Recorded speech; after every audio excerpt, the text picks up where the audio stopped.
আজকের ভিডিওতে আমরা কথা বলবো স্পেকটেকল নিয়ে। অ্যারিস্টটলের পোয়েটিক্স গ্রন্থে উল্লেখিত ট্র্যাজেডির একটি উপাদান হচ্ছে এই স্পেকটেকল। অ্যারিস্টটল এই স্পেকটেকলকে সবথেকে কম গুরুত্বপূর্ণ উপাদান হিসেবে উল্লেখ করেছেন তার গ্রন্থ পোয়েটিক্সে।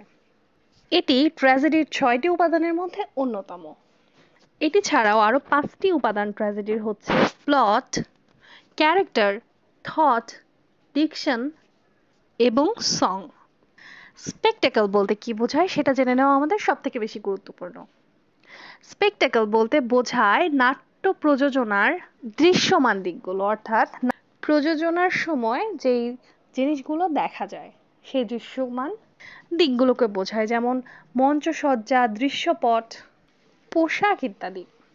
অর্থাৎ stage craft, scenery, costumes, special effect and the overall visual presentation, এটাই হচ্ছে স্পেকটেকল।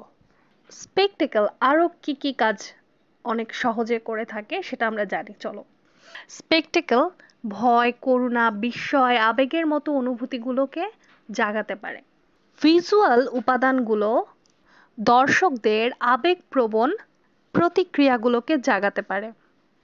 যেহেতু এটা দেখানোর সাথে সম্পর্কিত, মঞ্চসজ্জা বা আলাদা আদার্স ইফেক্টের সাথে সম্পর্কিত, তাই এইটা আছে বলেই তোমরা কাহিনীটাকে সুন্দর মতো বুঝতে পারো। ট্র্যাজিক ঘটনাগুলো হয়ে ওঠে আরো স্পষ্ট। তোমাদেরকে উদাহরণ দিয়ে বুঝাই। সাপোজ কোনো একটা ট্র্যাজেডি জাতীয় কোনো কিছুর পূর্বাভাস দিচ্ছে কোনো মঞ্চ নাটকে বা কোনো মুভিতে, সেটা বোঝাতে কি করতে পারে, কি টাইপের ইফেক্ট ইউজ করতে পারে? কোনো অন্ধকার ঝড়ের পরিবেশ ইউজ করতে পারে, বাজ পড়ার মতো সাউন্ড ইফেক্ট ইউজ করা যেতে পারে, যাতে শুরুতেই তোমরা বুঝতে পারো এটা একটা ট্র্যাজেডি হতে চলেছে।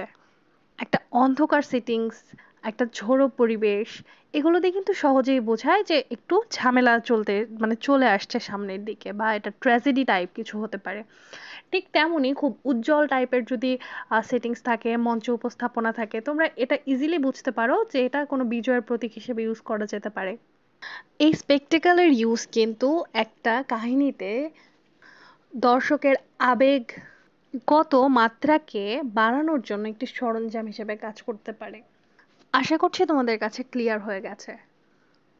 তাহলে স্পেকটেকল মানে আমরা কি বুঝি? নাট্য প্রযোজনার দৃশ্যমান দিকগুলো।